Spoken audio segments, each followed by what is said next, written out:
que é a análise estrutural. É isso que vocês vão fazer lá na Nigéria. Então, a análise que nós vamos ver é a análise estrutural. Ora, vamos compreender primeiro como é que esse texto aqui foi construído. A primeira parte do texto, ele vai retomar o método.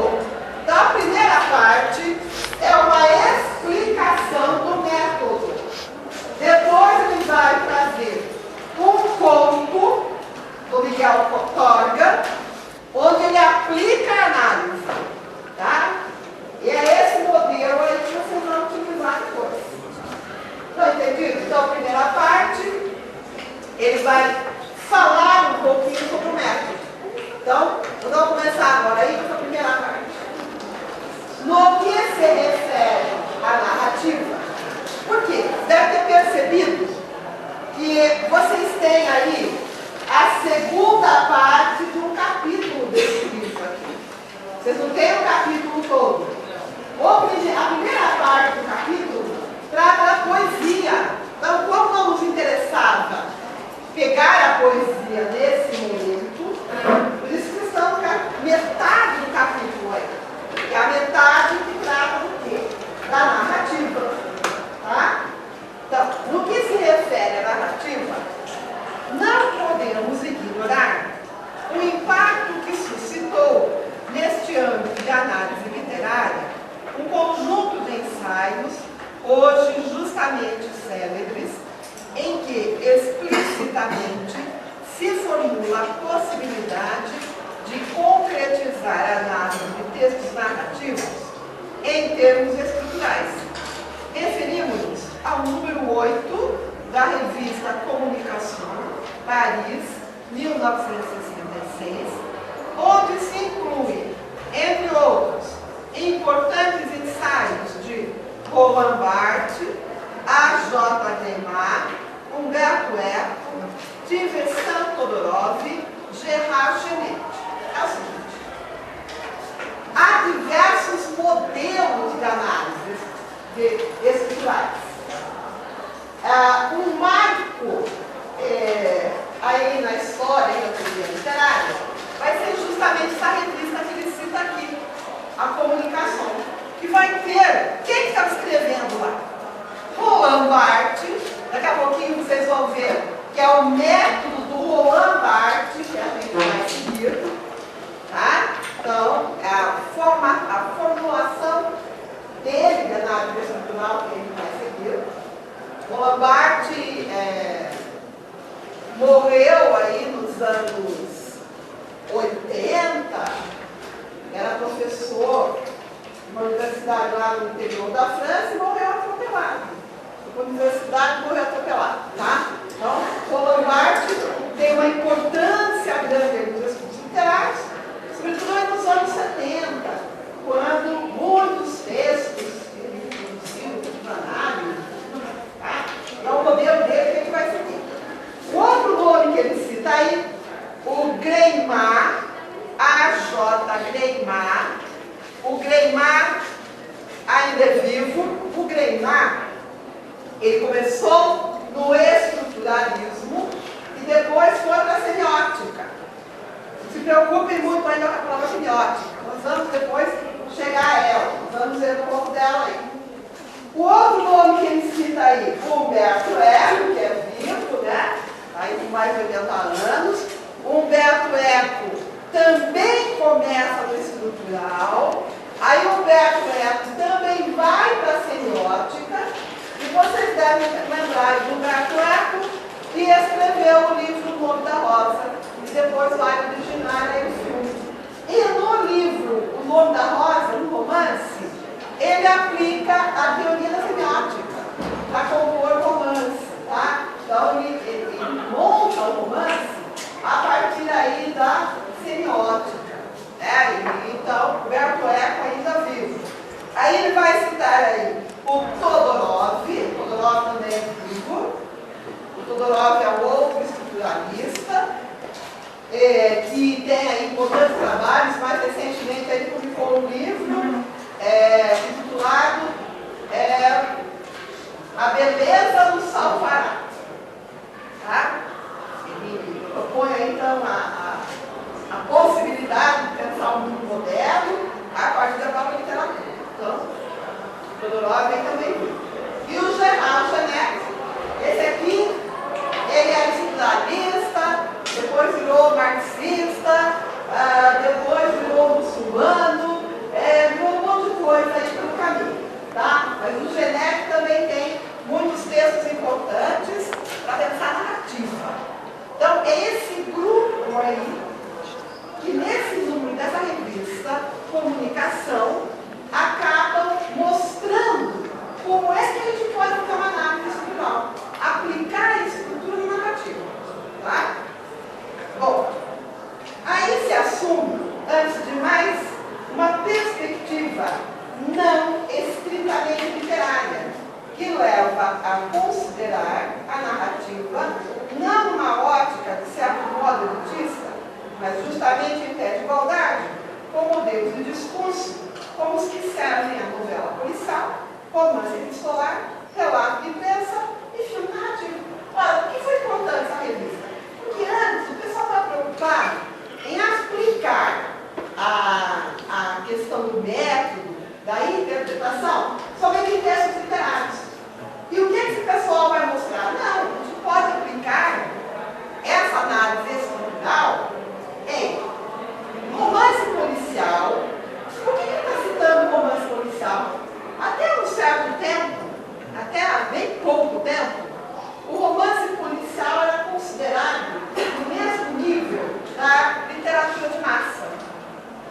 Então, não se considerava, se vocês tentarem procurar aí nos sites das universidades, vocês vão achar pouquíssimos trabalhos, por exemplo, de mestrado, doutorado, que vão lidar com o romance policial. Porque até há pouco tempo se entendia que era um gênero menor. Não valia a pena gastar muita coisa com eles. Isso é uma bobagem. O romance policial, ele dá pano para manga, eu posso fazer análise com ele. É diferente, o que eu estou falando, gente? Não adianta vocês quererem aplicar uma análise estrutural, ou semiótica, ou qualquer outro tipo de análise, perder tempo com um texto de cultura de massa. Você perder tempo. Por quê? É um texto muito óbvio. Você não precisa gastar muito tempo para compreender uma literatura de massa. Não há muito o que falar sobre ela. Por que a gente vai gastar tempo fazendo uma análise, ou fazendo uma tese, fazendo uma dissertação mestrada? E o romance policial era considerado nesse mesmo patamar. Mas isso era um preconceito, porque há romances policiais muito bem elaborados. E o que é então que o Bart vai fazer? Vai mostrar, olha, não, podemos aplicar uma análise ao romance de determinados objetos. Então, a análise estrutural eu consigo fazer em textos em que a ação aparece de uma forma bem marcada. Você fala, mas tem a narrativa sem ação? Tem narrativa em que a ação não é tão importante. Vou dar um exemplo. Vocês nunca vão conseguir fazer análise estrutural da Clarice Lispector, por exemplo. Por quê? Porque a questão do texto dela não é a ação. Vocês não vão conseguir fazer análise estrutural de um romance como Ulisses do Joyce. Tá? Por quê? Porque ele vai ter muitos elementos que a análise não dá conta. Então, dependendo do texto, é o tipo de análise que eu posso aplicar. Você vai ver que o método não tinha que servir para qualquer coisa? Não é bem assim, porque não se conseguiu ainda pensar um método que desse conta de todas as coisas. Tá? Não consegue abarcar. Por quê? Porque isso direciona o olhar. O método faz com que eu veja algumas coisas no texto e esqueça de outras. Então, por exemplo, se eu vou pegar um romance psicológico em que a narrativa, a principal questão, não é o fato fato externo, é isso que a gente chama de romance psicológico, mas sim a transformação interna do personagem, o estrutural não dá. Porque o estrutural depende de eu reconhecer as ações. Se eu não conseguir reconhecer as ações, eu não consigo montar a análise. Então, vamos dizer, para um texto romance psicológico, é mais fácil eu aplicar outro modelo de análise. Eu posso aplicar nele uma questão, uma análise sociológica. Mais fácil ainda, eu aplicar um modelo psicanalítico. Tá? Que há também um modelo psicanalítico de análise. Eu posso utilizar elementos do Freud, ou posso usar o Lacan, posso usar Jung e transpor para análise. Tá? Evidente que se o romance é psicológico, mais elementos eu tenho para olhar se eu olhar pelo viés da psicanálise. Agora, vamos pensar, um romance de ação, eu tenho menos chance de encontrar mais elementos da psicanálise dele. Então, depende do texto, é o modelo que eu aplico. O modelo não serve para todo tipo de coisa. Quando eu forço, o negócio não dá certo. Tá? Fica aquele negócio mal arrumado. Aquela análise que a gente diz assim, está capenga, está faltando coisa. Tá? Então, não é para tudo que a gente consegue lidar com os modelos. Tudo bem até aqui?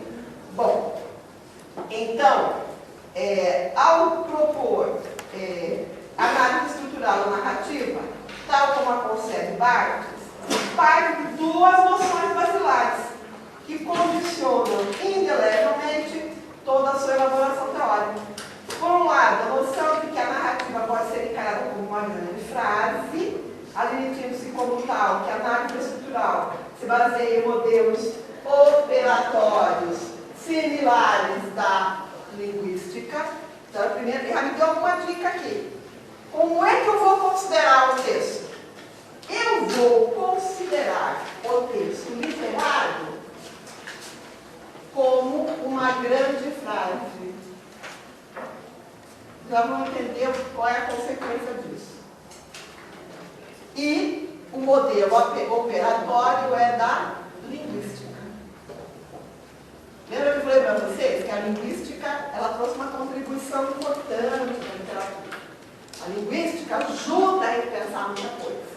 Tá? O que vocês fazem com a frase?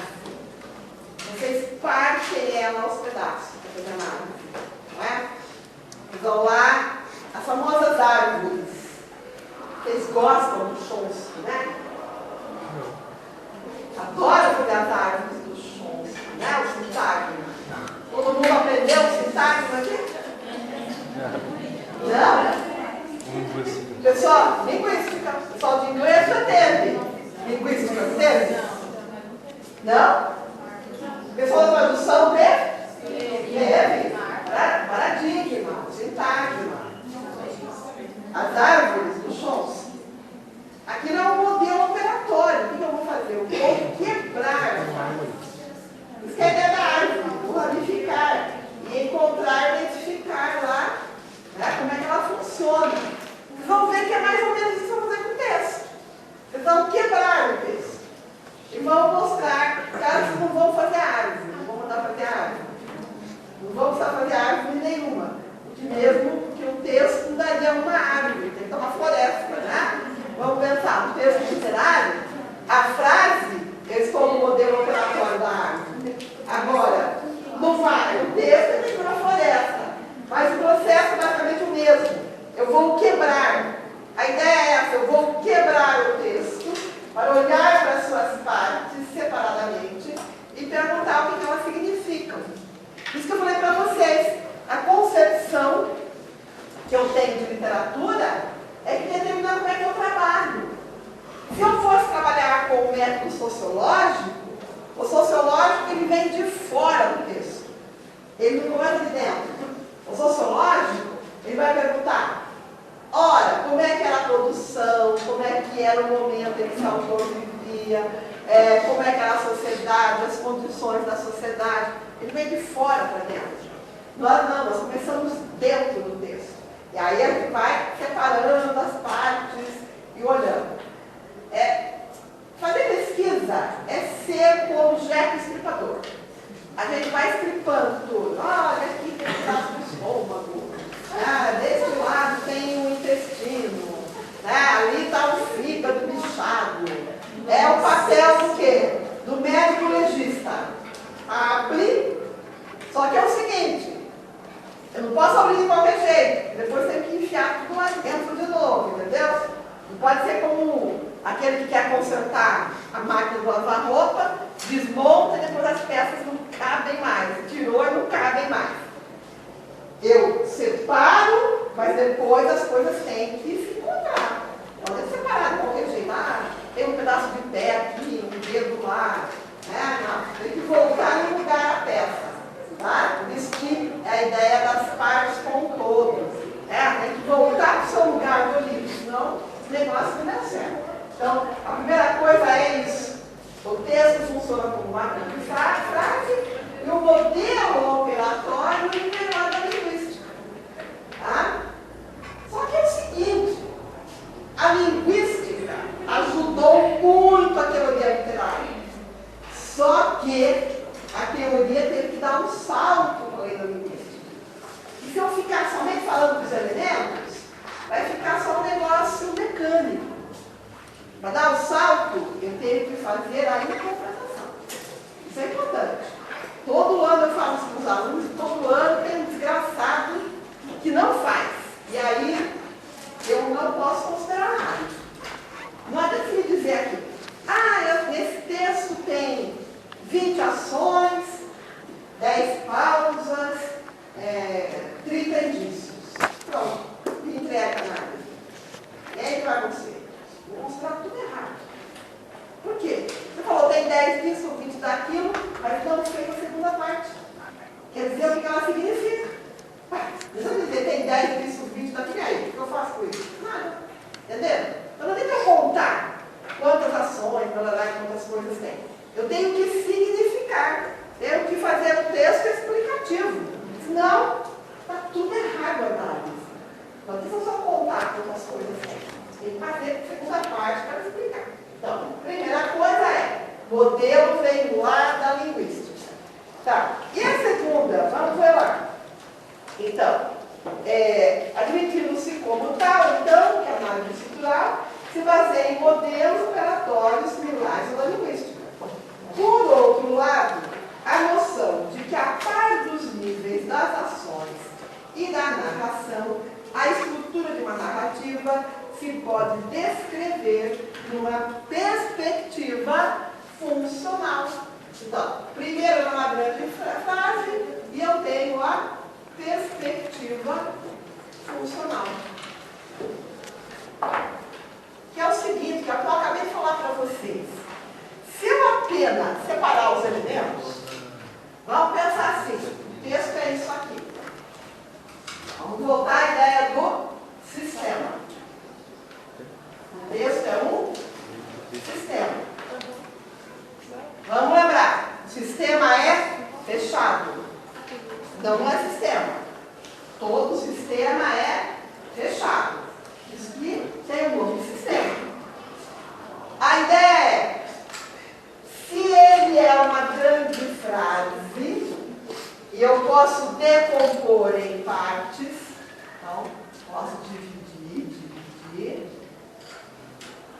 mas eu tenho que levar em consideração que tem uma perspectiva funcional. O que é a perspectiva funcional? Uma parte depende da outra. As partes não estão isoladas. Então, quando eu penso nas partes, eu penso uma em relação à outra. Quer ver? Eu vou mostrar como é que isso funciona na linguística. Quando eu vou à frase, se eu falar assim, Pedro comprou um livro. Bom,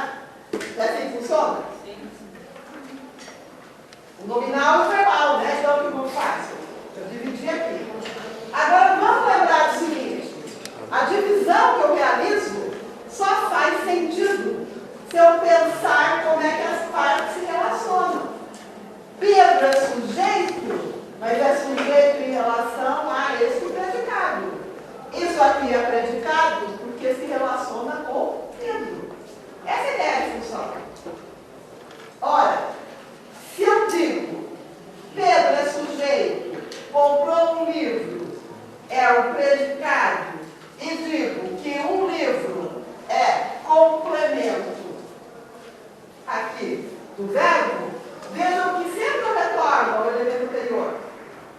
Para pensar a divisão, vocês pensam a divisão lá na linguística, eu sempre retorno à relação funcional. Uma coisa se relaciona com a outra. Uma coisa se relaciona com a outra. Não estou dividindo aleatoriamente. Aqui é a mesma coisa, aqui é a ideia do sistema. Não posso separar as partes sem considerar o espaço da relação, da função. Você entende a sintagma? A sintagma, somente. É a ideia do sintagma, que vai aparecer aqui no texto. Tá? A mesma coisa. Então, por isso que eu falei, é a mesma coisa das árvores. Você pensa lá, vai dividir em árvore, os galhos não estão separados. Não é? Um galho puxa outro, não puxa? Isso que é árvore. O que chamaram aquele negócio de árvore? Gente, o que é árvore? Eu sou péssimo em desenho, hein? Se eu faço uma árvorezinha, a ramagem, os galhos, a raiz, as folhas, eles estão todos relacionados, eles estão soltos. Quando eu olho, então, eu tenho que ver de onde é que ramifica cada coisa, de onde é que ela vem. A mesma coisa aqui. Tudo bem até agora? Lembraram das aulas de linguística? Quem havia esquecido? Mais ou menos? Nós vamos olhar bem claramente quando a gente for aplicar aqui. Tá? Então, vocês já sabem o seguinte. Testei a Nigéria. O que vocês vão ter que fazer com a Nigéria? Vão ter que dissecar a Nigéria. Vocês vão ter que separar em pedaços a Nigéria. Só que não pode ser pedaço aleatório. Os pedaços são funções, como são aqui. Um vendo a outra. Por que isso é importante, gente? Às vezes, vocês olham para o texto e falam assim: nossa, acho que o fato da Nigéria ter cabelo preto é um fato significativo. Isola o fato. Só que aí, conforme você vai andando com a análise, você não consegue colocar o cabelo preto lá dentro da sua explicação. E você insiste, põe o cabelo preto. O que aconteceu? Com um buraco na sua árvore. Por quê? O cabelo ficou deslocado lá. O que o cabelo tem a ver com o resto das coisas? Perceberam? É o mesmo sistema. Não adianta separar o elemento e achar o cabelo preto da Nigéria tem um sentido. E depois não conseguir amarrar o sentido que você vem trabalhando aqui dos outros elementos. Senão ele perde a ideia de função. Ele é importante. Mas é importante o quê? Para quê? Onde?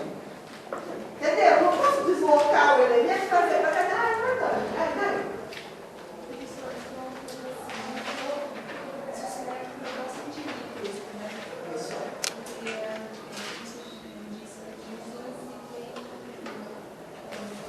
Função.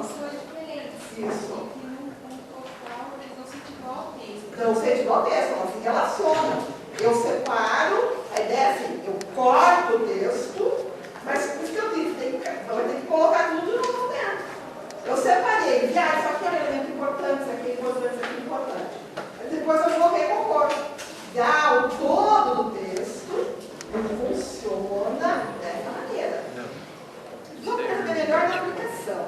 Porque assim, eu não posso deixar os elementos soltos, desconectados. Às vezes a pessoa acha que tem negócio importante no texto, mas ela não consegue rearranjar depois. Não dá sentido. Não conseguiu? Descarta esse elemento. Entenderam? Isso que eu falei. A gente só mostra o que consegue explicar. O que eu não consigo explicar, faço de conta que não vi. Normalmente é isso que a gente faz quando faz um trabalho de pesquisa. O que eu considero, eu consigo dizer, senão não tiro fora. Professor, isso é um princípio de hermenêutica? É um princípio de hermenêutica. Porque é isso, quer dizer, o que a gente faz quando eu vou dar o sentido? Eu isolo, mas depois eu recomponho, mas e aí, se eu não conseguir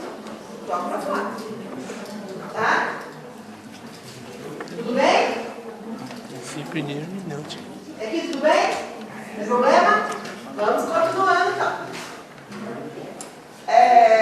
Bom, é efetivamente a perspectiva funcional que, concentrando prioritariamente a atenção de Barthes, inspira a determinação de unidades narrativas em que se concentram dois tipos de funções.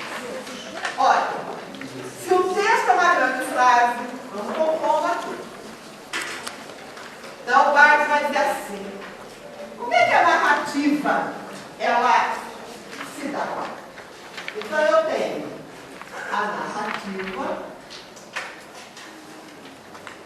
e dela eu vou tirar as funções. Tá? Num primeiro momento, ele vai dizer: eu tenho funções.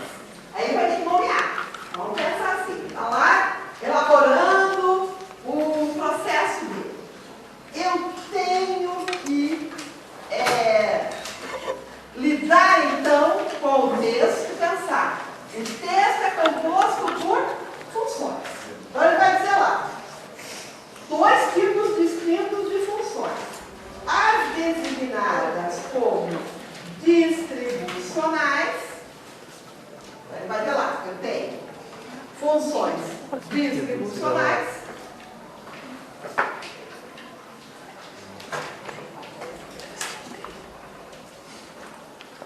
Eu tenho funções integrativas. O que é que cada uma faz?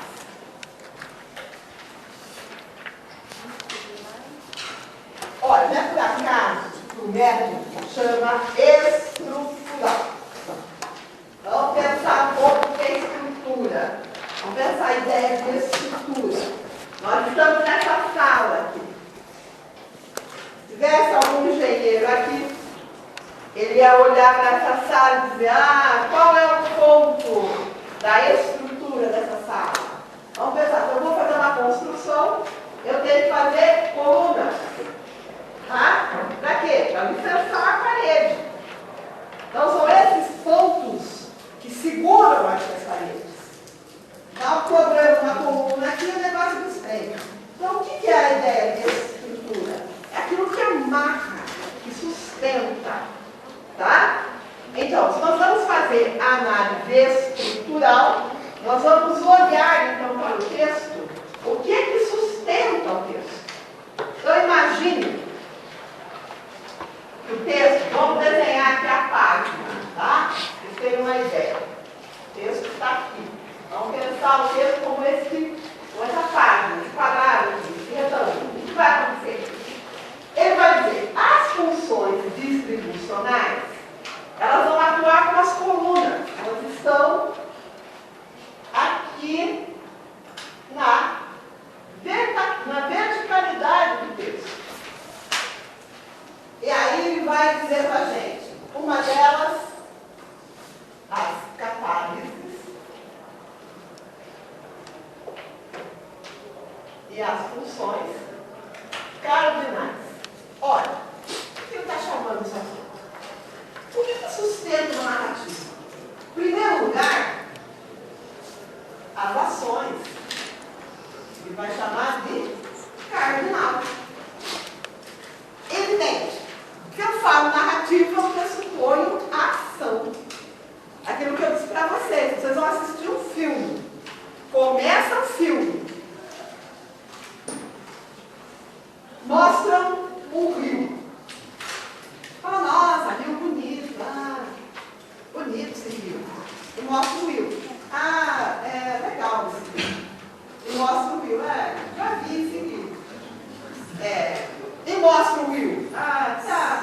O rio. E aí? Estou esperando, sei lá, que alguém se mate no rio. Sei lá, que apareça um urso para ir pescar no rio. Aconteça alguma coisa. Ou seja, não tem narrativa sem ação.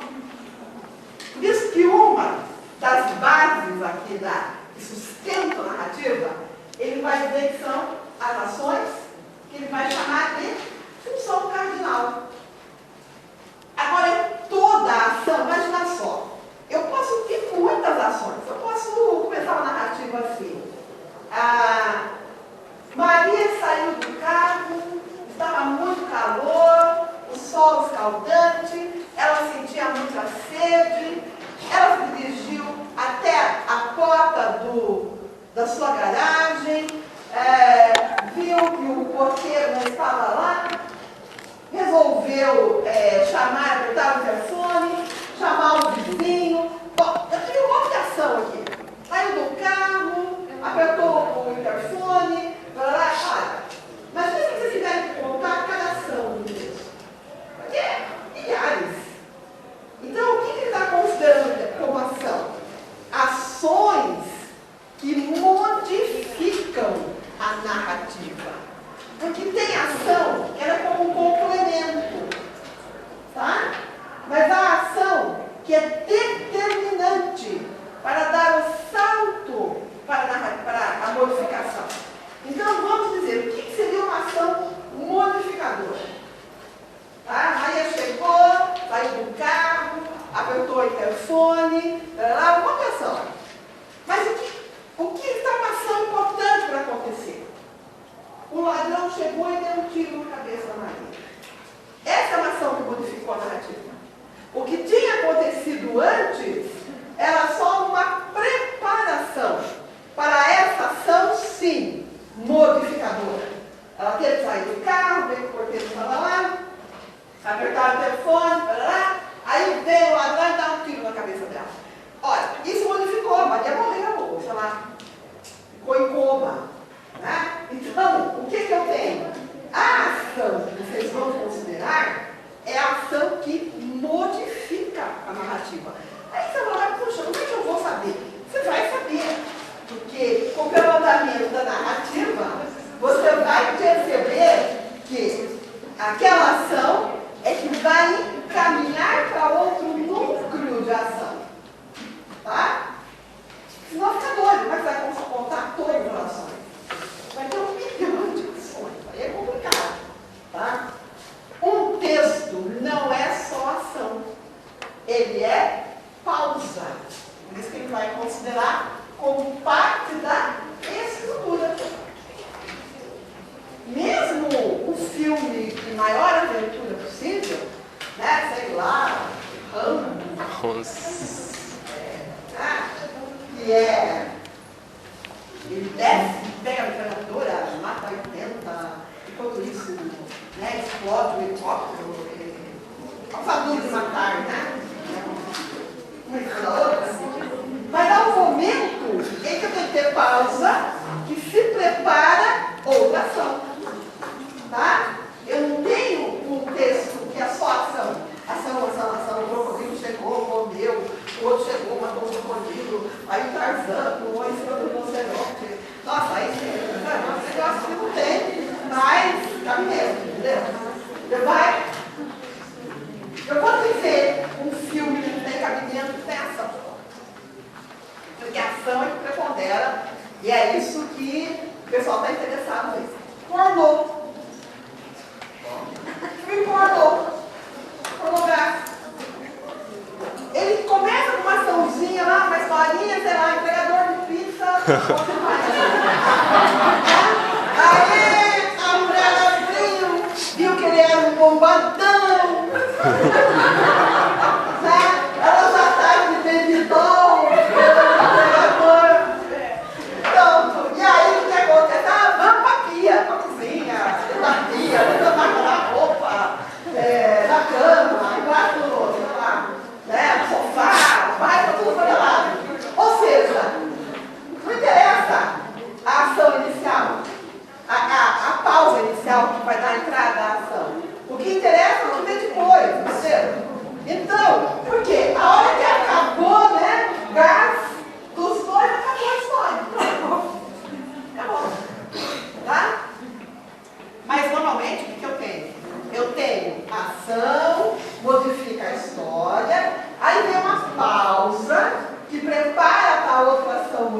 novela, a pausa, ela é sempre enrolação. Conversinha no bar, conversa com a moto, conversa com jogar fora, né?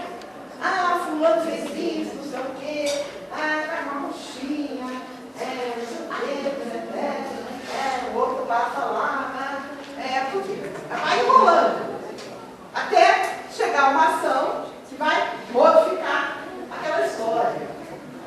Estão entendendo? Ação e pausa. Por isso que ele vai dizer, eles atuam na estrutura. Está aqui de cara, não está olhando aqui, olhando para plano da estrutura. A função integrativa, ele vai dizer, a gente tem informantes e indícios. Por que ela é integrativa? Ela não atua só na verticalidade da narrativa. Tanto informante como indício, eles atuam em qualquer ponto, eles atuam ao longo. Informante é fácil. Informante, tempo e espaço. Onde é que aconteceu? Qual o ano? Em que lugar? Eu tenho tempo e espaço. O informante, ele vai dizer, enraiza o texto na referência do real. O que é enraizar o texto na referência do real? Se eu abro um livro, um romance, e começa, foi no ano de 1820 em Londres.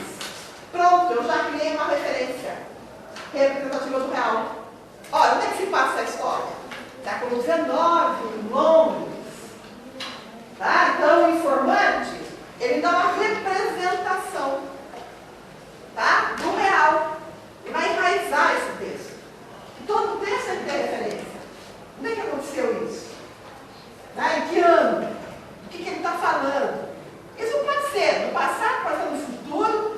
Lá no texto de ficção científica, era o ano de 5.820. Bom, já sei, estou lá no futuro.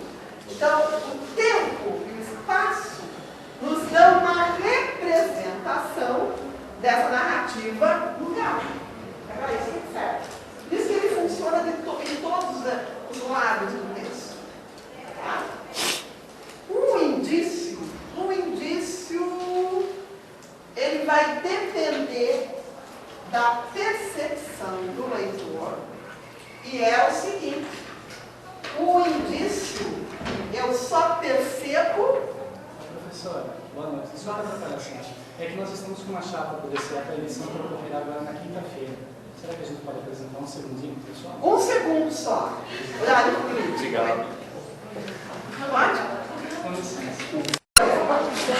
É o seguinte, o indício, no próprio nome já diz, pense bem, quando a gente fala em indício, nós temos que ter em mente a ideia de vista, tá? E aí a gente retoma a imagem do detetive. Quando a gente lê um romance policial, o que o detetive faz? O detetive vai procurar e ver aquilo que ninguém viu, não é?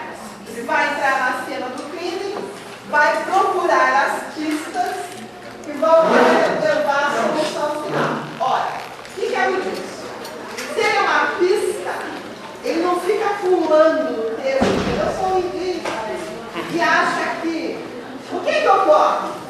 Eu preciso ler o texto inteirinho, às vezes uma, duas, três vezes, para descobrir que aquilo que apareceu em determinado lugar era um indício de um sentido que vai agregar o texto.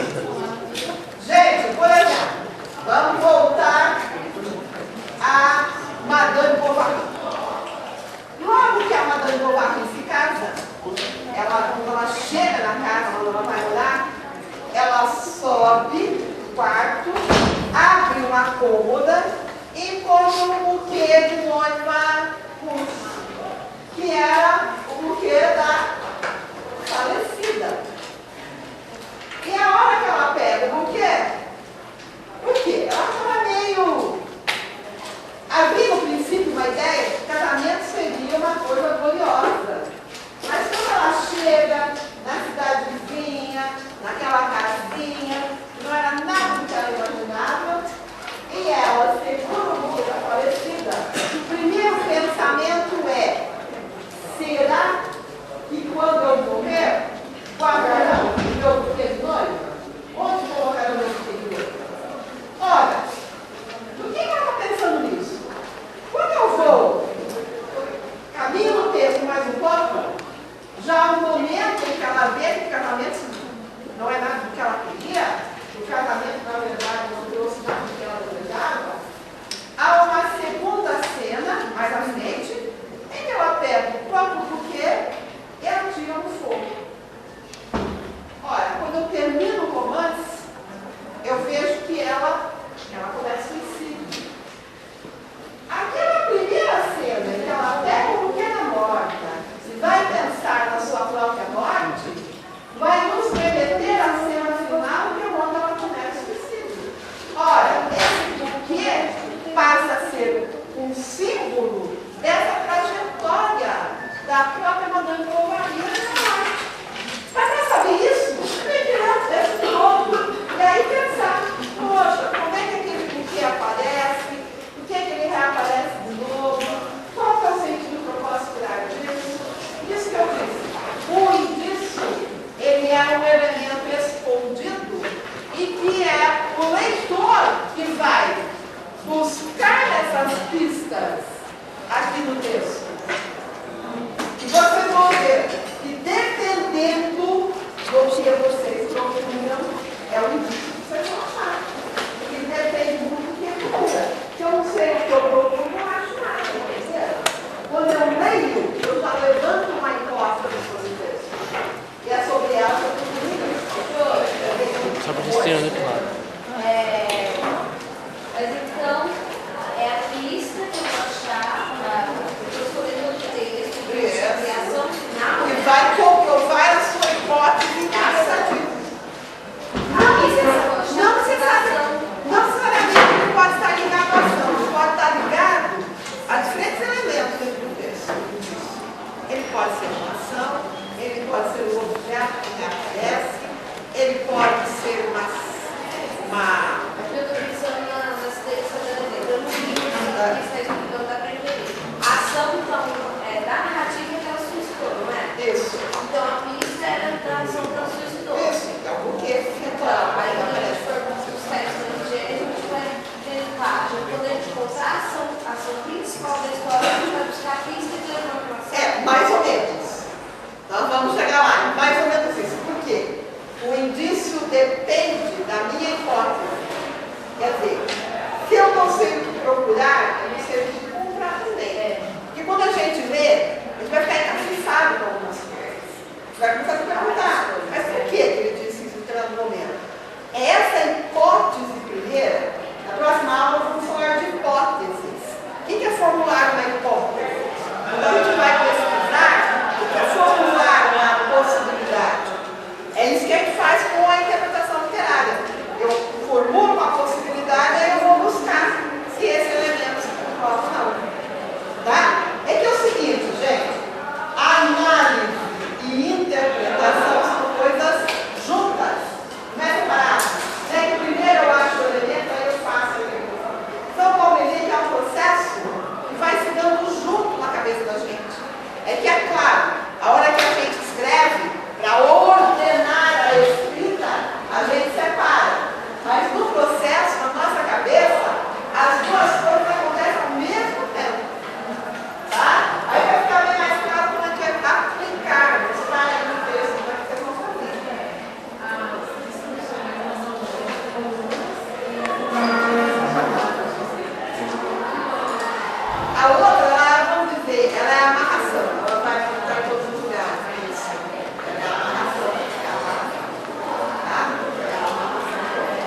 Vai ligar. Isso.